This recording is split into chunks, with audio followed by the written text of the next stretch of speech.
Hello everybody, welcome back to SkillWeb. In this video, I will show you how to convert M4A file to MP3. So let's get started the video.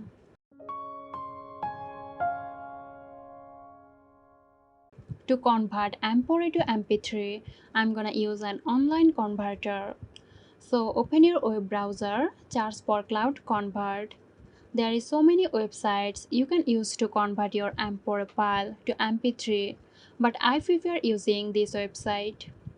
Once you are on this website, click on Select File, locate and select your M4A file, then click on Open. Now click on this arrow and select MP3. Click on Convert.